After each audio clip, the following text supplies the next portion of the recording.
Raisa perawan bagus saka pinggiran kota kang hijrah lan nggayuh cita-citane sinau ing kota Bandung. Kanthi ngumbara piyambakan dheweke ngindak-indak ngarep-ngarep kabesan sing tansah kepingini lan dideleng ing TV. Wis meh 3 wulan nginjak kampus idaman lan manggon ing kota Bandung. Saiki Raisa wis urip dadi mahasiswa ing universitas sing kondang. Dina iki gak enek tugas apa-apa kan, Del? Gak enek dina iki engko praktek lab dadi santai wae awake. Walah, siap Del. Ayo mengko metu mbek cah-cah piye? Iya wae engko info wae ya. Siap Del. Enek telepon sik ya. Halo Nak Ayu. Walah nggih, wonten napa nelpon Ibu?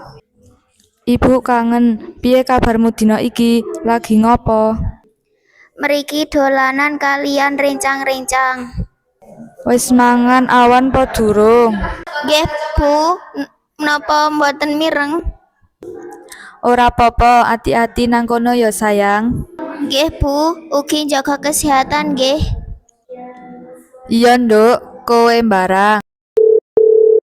Pacelaton singkat ing telepon antarane ibu lan anak sing prasaja dadi prakara saben dina sing ditindakake dening ibune Raisa. Sik kerep banget kuwatir mikirke anake sik urip dhewe ing kota. Nanging nalika ana owah-owahan saka salah siji pihak, kebiasaan obrolan sik penting wiwit suda. Nak, lagi apa? Wis mangan wengi hurung? Sampun kok, Bu. Saniki lagi ngerjakake PR. Nanging suaramu kok lemes banget, Nduk. Saiki kan aku ngomong wis mangan. Iya, istirahat ya Cahayu, aja nganti sering turu bengi. Nggih, Bu. Iya, lak wis rampung kerja langsung turu ya sayang. Nggih.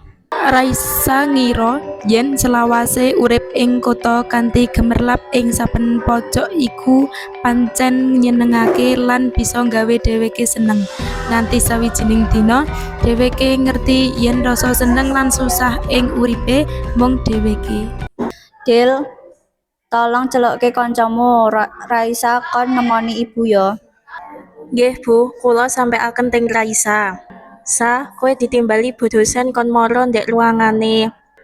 Oh ya, Del, suwun infone.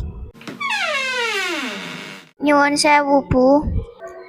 Iki kowe nembok absen to? Kowe ora gelem ngaku salah? Nanging Bu, kula saestu tindak dateng kelas. Kula mboten goroh. Terus kowe nyalahke aku? Buktine wis jelas ning kene. Ngapunten, Bu.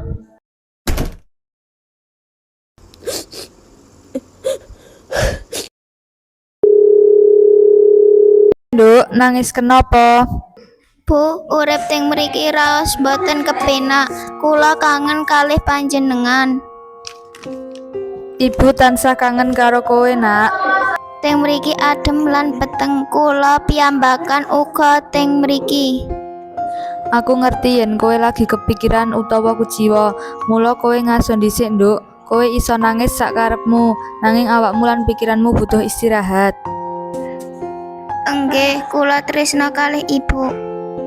Ibu ya sayang, ayo turu mengko akhir minggu mulai wae.